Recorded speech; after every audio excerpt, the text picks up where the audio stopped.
Saravanan here. It's your unified teach. Let's go to the lesson.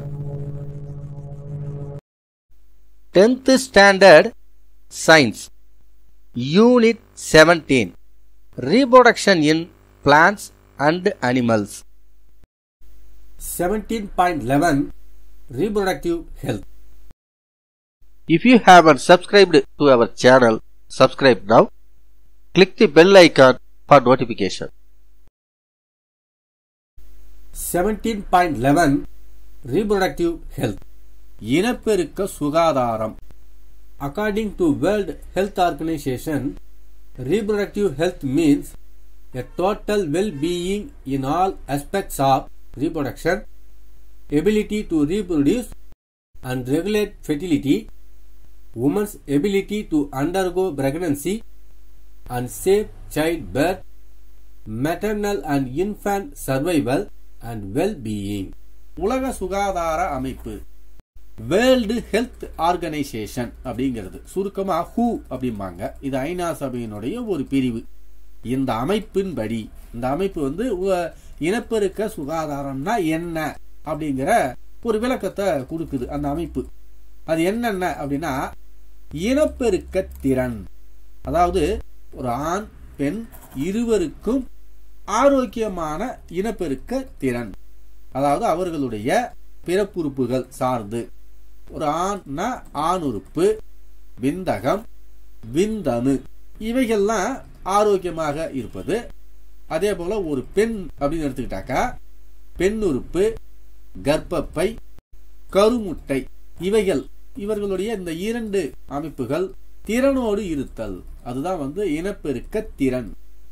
அடுத்தது கர்ப்பகால ஒழுங்குப்பாடு, அதாவது அந்த கர்ப்பகாலத்தில் ஒரு பெண் ஆரோக்கியமாக தன்னுடைய உடலை பேணுவது, சத்துள்ள உணவுப் பொருட்களை எடுத்துக்கொள்வது, உடற்பயிற்சி செய்வது, மருந்துகள் எடுத்துக்கொள்வது, குறிப்பிட்ட காலத்தில் மருத்துவரை அணுகி முறையான சிகிச்சைகள் பெறுவது, இது போன்ற விஷயங்களைத்தான் கர்ப்பகால ஒழுங்குப்பாடு அப்படி சொல்றது. அடுத்தது கருவுறுதல். கருவுறுதல்ங்கிறது முன்பு வரணும். கருவுறுதல் அப்படிங்கிறது ஃபெர்டிலைசேஷன் நம்ம ஏற்கனவே பார்த்துருக்கிறோம். அத கருமுட்டைக்குள் விந்தணு சென்று கருத்தரித்தல் தான் கருவுறுதல் என்பது. அது ஆரோக்கியமான கருவுறுதல். அடுத்தது பாதுகாப்பான குழந்தை பிறப்பு. குழந்தை பிறப்பு அப்படின்னு வரும்பொழுது இப்ப நீங்க நம்ம பார்க்கிறோம் ஆபரேஷன் பண்ணி எடுக்கிறது அந்த மாதிரிலாம் இருக்குது. அந்த மாதிரி பாதுகாப்பான குழந்தை பிறப்புன்னா தாய்க்கும் சேய்க்கும் ஆபத்தில்லாமல் ஆரோக்கியத்துடன் சுகப்பிரசவமாக ஏற்படுவதுதான் பாதுகாப்பான குழந்தை பிறப்பு அப்படி சொல்றது. அடுத்தது தாய் மற்றும் சேய் உயிர் வாழ்வதற்கான அனைத்து அம்சங்களையும் உள்ளடக்கியதாகும் அப்படிங்கிறாங்க. தாய் மற்றும் சேய்னா குழந்தை பிறந்த பின்னாடி தாய்க்கும் குழந்தைக்கும் ஆரோக்கியமான உணவு பழக்க வழக்கங்கள், மருத்துவம், நோய் தடுப்பு முறைகள் இது போன்ற விஷயங்கள் எல்லாம் உள்ளடக்கியது. Several measures were undertaken by the government to improve the reproductive health of the people by launching national health programs. அதாவது நம்முடைய இந்திய தேசிய சுகாதார திட்டம் இந்த மக்களினுடைய இனப்பெருக்கத்திற்கு என்னென்ன மாதிரியான திட்டங்கள் வைத்திருக்கிறது. 1. Family Welfare Program, தேசிய குடும்ப நல திட்டம். 2. Reproductive and Child Health Care Program, இனப்பெருக்கம் மற்றும் குழந்தை நலம் பேணுதல். 1. Family Welfare Program, தேசிய குடும்ப நல திட்டம். The National Family Welfare Program is a comprehensive scheme which includes 1. Maternal and child health care, தாய் சேய் நலம் பேணுதல், அதாவது தாய்க்கும் குழந்தைக்கும் குழந்தையினுடைய நலம் பேணுதல், அவர்களுடைய ஆரோக்கியம், உடல் ஆரோக்கியம், உணவு ஆரோக்கியம், மருத்துவம் இது போன்ற அவர்களுடைய நலம் பேணுதல். 2. Immunization of mothers, infants and children, தாய் சேய் மற்றும் குழந்தைகளுக்கு நோய் தடைக்காப்பு ஏற்படுத்துதல், அதாவது தாய்க்கும் குழந்தைக்கும் நோய் தொற்று ஏற்படாமல் தடைக்காப்பு, அதாவது தடுப்பூசி போடுதல், அந்த மாதிரியான தடைக்காப்பு ஏற்படுத்துதல். 3. Nutritional supplement to pregnant women and children. கருவுற்ற பெண்களுக்கும் சிறு குழந்தைகளுக்கும் முறையான உணவூட்டம். கர்ப்ப காலத்துல ஒரு பெண்ணுக்கும் அல்லது குழந்தை பிறந்த பின்னாடி குழந்தைக்கும் தாய்க்கும் முறையான உணவூட்டம், சத்துள்ள உணவுகளை அவங்களுக்கு வழங்குதல். 4. Contraception with health education to motivate couples to accept contraceptive methods and to have small family norms which improve economic status, living status and the quality of life. கருத்தடை சாதனங்களை முறையாக பயன்படுத்துவதற்கு கல்வி அறிவு. அதாவது கருத்தடை எப்படி அதை கடைபிடிக்கிறது, அதற்கு என்னென்ன கருவிகள் இருக்குது, என்னென்ன முறைகள் இருக்குது, இது பத்தின கல்வி அறிவை அவர்களுக்கு வழங்குதல். இந்த 4 திட்டங்கள் தான் தேசிய குடும்ப நல திட்டமாக கடைபிடிக்கப்படுகிறது. 2. Reproductive and Child Health Care Program. இனப்பெருக்கம் மற்றும் குழந்தை நலம் பேணுதல்.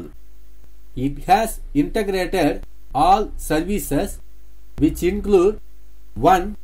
Pregnancy and childbirth. கருவுறுதல் மற்றும் பாதுகாப்பான குழந்தை பிறப்பு. இது நம்ம ஏற்கனவே பார்த்ததுதான். கருவுறுதல், ஃபெர்டிலைசேஷன் அப்படிங்கிறது கருவுறுதலும் பாதுகாப்பான குழந்தை பிறப்பு. ஒரு கருவுற்று குழந்தை பிறக்கிற வரைக்கும் அவர்களுடைய பாதுகாப்பு நடவடிக்கைகள். 2.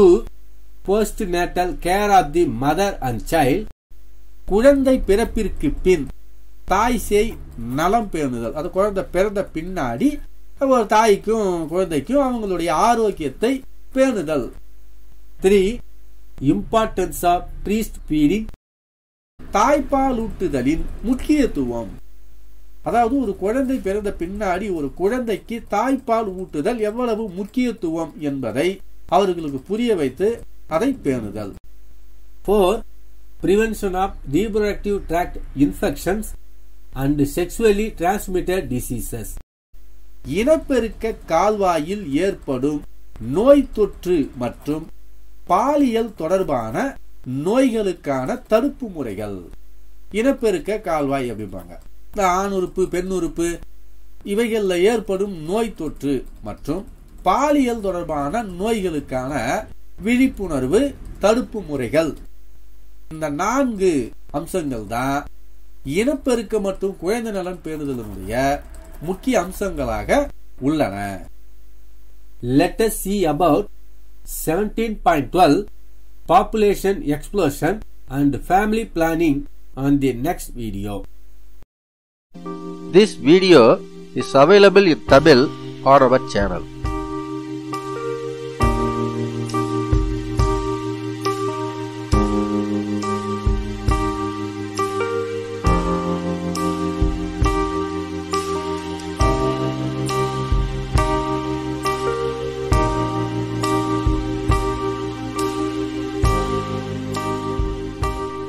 If you like this video, please like and share.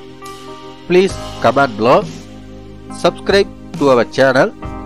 Click the bell icon for notifications. Thank you for watching. See you in the next video.